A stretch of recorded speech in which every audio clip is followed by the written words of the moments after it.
বিয়ের পর স্বামীকে পটানোর মতো কঠিন কাজ এই পৃথিবীতে আর দুটো নেই। যেই না একটু ঘুরতে যাইতে বলি তখনই তার যত বাহানা শুরু হয়ে যায়, সাথে আরো কত বায়না থাকে।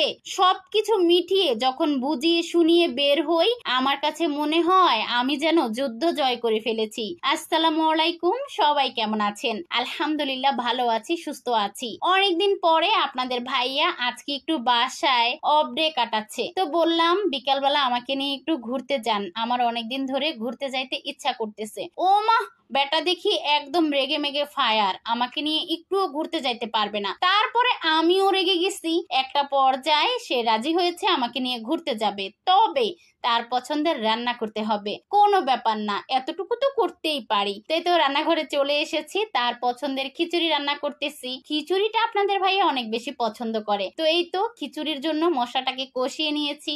এখন এখানে ধুয়ে রাখা চাল ডাল আলু সবকিছু দিয়ে দিব, তারপরে খুব ভালোভাবে নেড়ে চেড়ে মিশিয়ে নিব, একদম ভাজা ভাজা করে ফেলবো। তারপরে এখানে ঝোলের পানিটা দিব, ঝোলের পানিটা দিয়ে নেড়ে চেড়ে ঢেকে দিতে হবে। সব ধরনের মশলাই কিন্তু আমি দিয়ে দিয়েছি, আপনারা তো ভিডিওতে দেখতেই পেরেছেন। তারপরে এখানে আমি মুরগির মাংস ভুনা করে নিব, মশলাটাকে কষিয়ে নিয়েছি। এখন এখানে মুরগির মাংসগুলো দিয়ে দিচ্ছি, মুরগির মাংসটা দিয়ে খুব ভালোভাবে নেড়ে চেড়ে মিশিয়ে নিতে হবে। আর এই কড়াইটা কেনা মনে হয় আমার জীবনের সব থেকে বড় ভুল। এটা ভাইরাল কড়াই, আমিও ভাইরাল কড়াই ভেবে কড়াইটা কিনেছিলাম। কিনার পরে এত বেশি ভোগান্তিতে পড়েছি, এই কড়াইটাতে রান্নাই করতে পারি না। দেখেন রান্না করতে এসেছি, দুই সাইডে কিভাবে পুড়ে যাচ্ছে।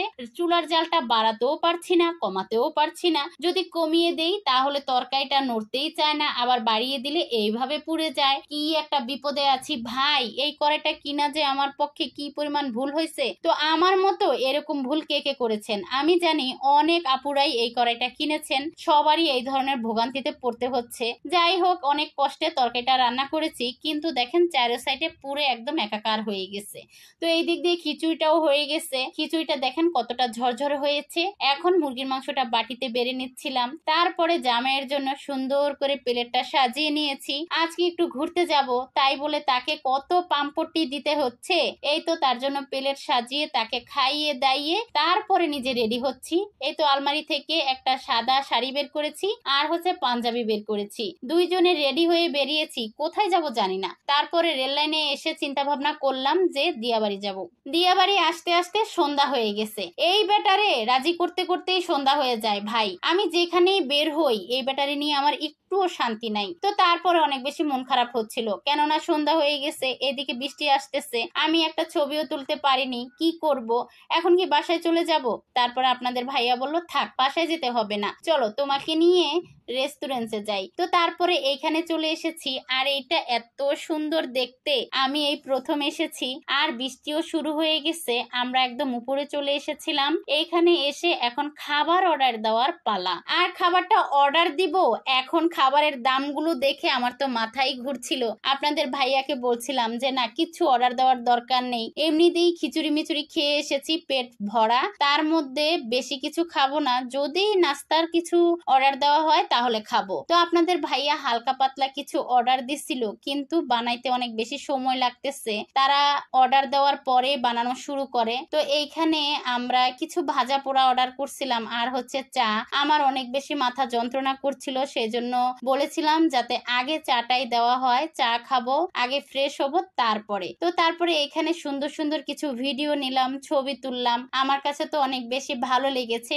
আর এই তো এই কর্নারটা তো বেশি সুন্দর ছিল, এখানে অনেক সুন্দর কিছু বই দেওয়া ছিল, বইগুলো পড়ে অনেক বেশি ভালো লাগলো, আর আমার ছবিগুলো অনেক সুন্দর এসেছে। আর দেখেন কত সুন্দর করে ডেকোরেশন করেছে, আমার কাছে তো অনেক বেশি ভালো লাগছে এই জায়গাটা। আমার ছোট ছেলেকে নিয়ে আসা হয়নি, বড় ছেলেটাকে নিয়ে এসেছিলাম।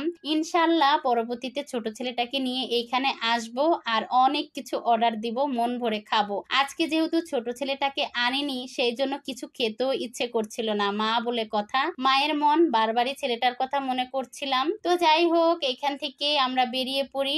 একদম বৃষ্টিটা যখন একটু কমেছিল তখন বেরিয়েছিলাম, তাও ভিজে গেছি, ভিজে ভিজে তারপরে বাসায় ফিরতে হয়েছে। তো আজকের ভিডিওটা আমি এখানেই শেষ করছি। এতক্ষণ ধৈর্য ধরে ভিডিওটা দেখার জন্য ধন্যবাদ সবাইকে। আসসালামু আলাইকুম, আল্লাহ হাফেজ।